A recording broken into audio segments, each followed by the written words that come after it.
Ya, Assalamualaikum warahmatullahi wabarakatuh. Waalaikumsalam warahmatullahi wabarakatuh. Yang saya hormati Pak Agus Susilo dan juga Ibu Endah Sulis yang telah memaparkan materi sebelumnya. Saya kira saya akan menyambung pemaparan dua orang pemapar sebelum saya. Pada akhirnya kita harus katakan bahwa sulit bagi kita untuk mengatakan bahwa kebijakan pemerintah terkait dengan pelarangan minyak curah ini berpihak kepada masyarakat. Nah, dua orang sebelumnya sudah mengatakan bahwa perwakilan pedagang, Pak Agus mengatakan bahwa pedagang menolak. Kemudian perwakilan dari emak-emak itu juga mengatakan bahwa ini akan menambah beban bagi emak-emak. Kan pemerintah senantiasa mengatakan bahwa penghapusan minyak curah ini dalam rangka menjaga harga di tingkat konsumen dan juga menjaga kualitas atau mutu minyak goreng itu sendiri. Nah, sekarang realitas di lapangan, semua konsumen pemakai, end user itu sudah menolak ketahuan dari forum yang kita lakukan ini. Kalau mau memaksakan ini bisa ditimpukin pakai ulekan ini sama emak-emak nanti. Ini kalau masih dipaksakan gitu. Jadi kenapa? Ya karena memang dengan kebijakan ini jelas akan merugikan end user itu sendiri.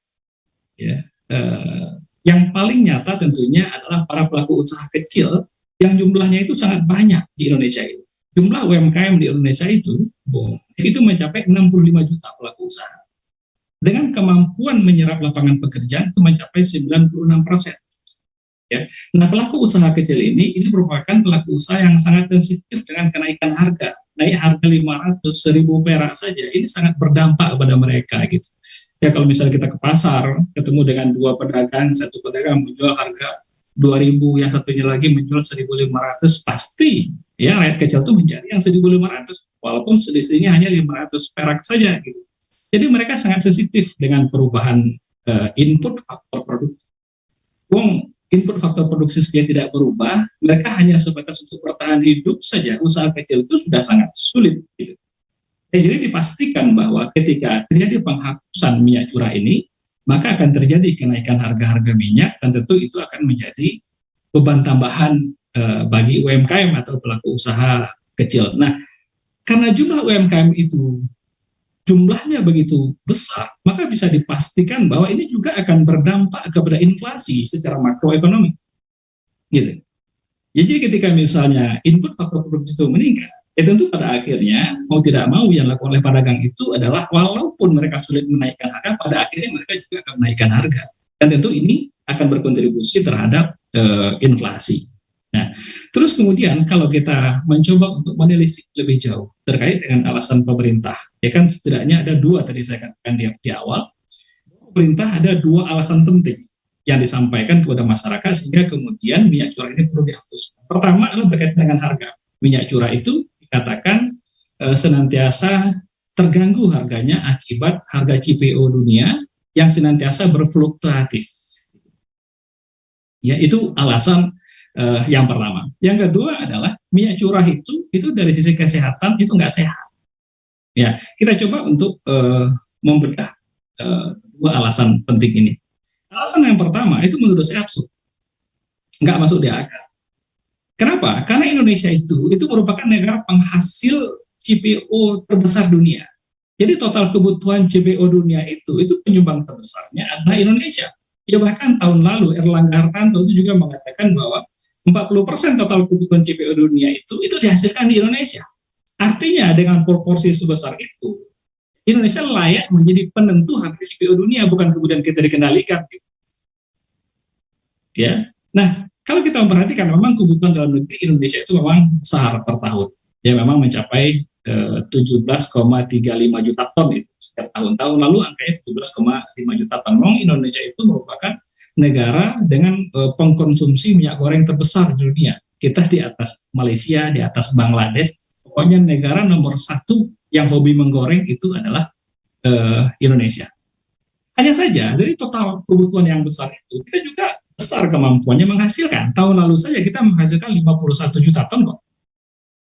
Ya, tapi anehnya dari besarnya kebutuhan kita, ya, yang mestinya dan juga besarnya kemampuan kita menghasilkan yang mestinya ada surplus, justru kemudian kita impor CPO. Nah, ini masalahnya.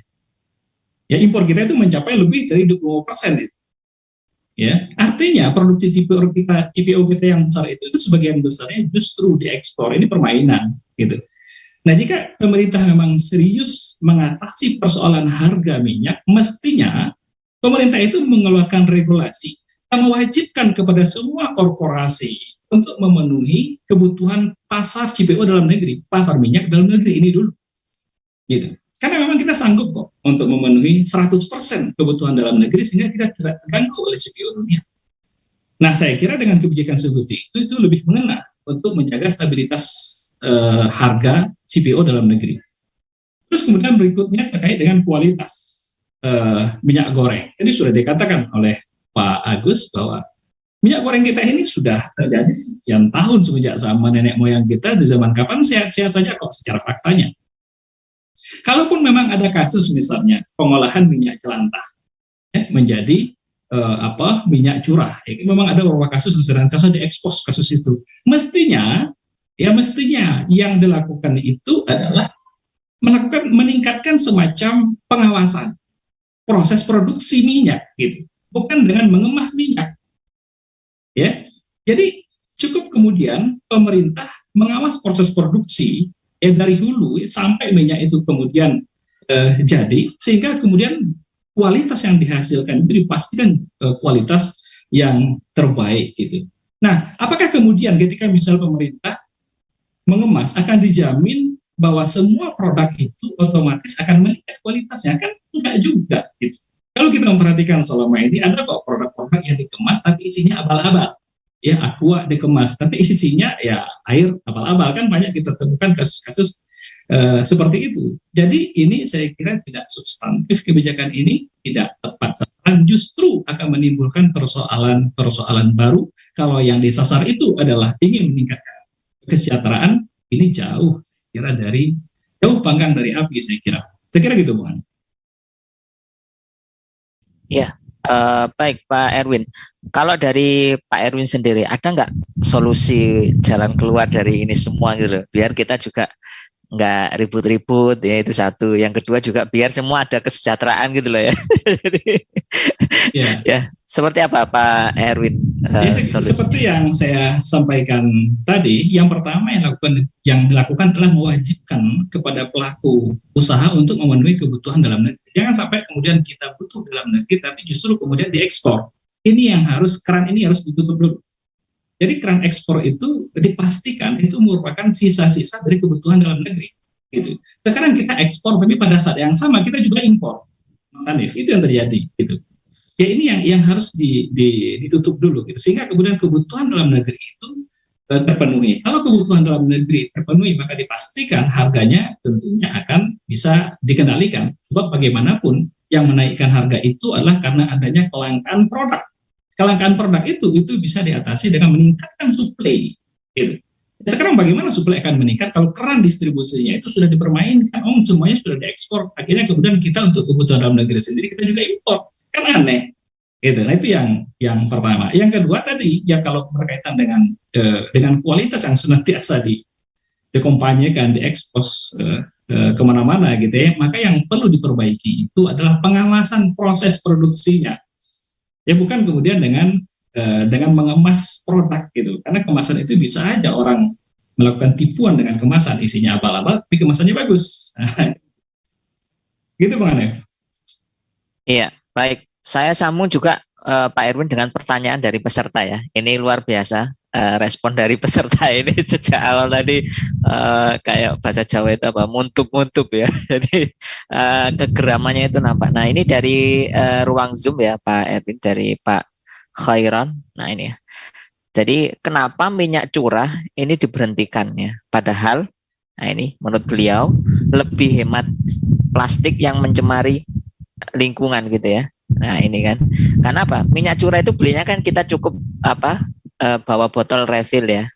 Nah itu ya.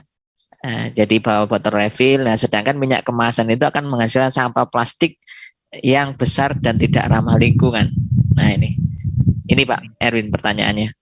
Pada akhirnya kita akan bicara tentang kepentingan siapa di balik kebijakan ini. Pada akhirnya diskusinya ke arah sana. Sebab secara empiris, secara realitas di lapangan nggak masuk di akal kok.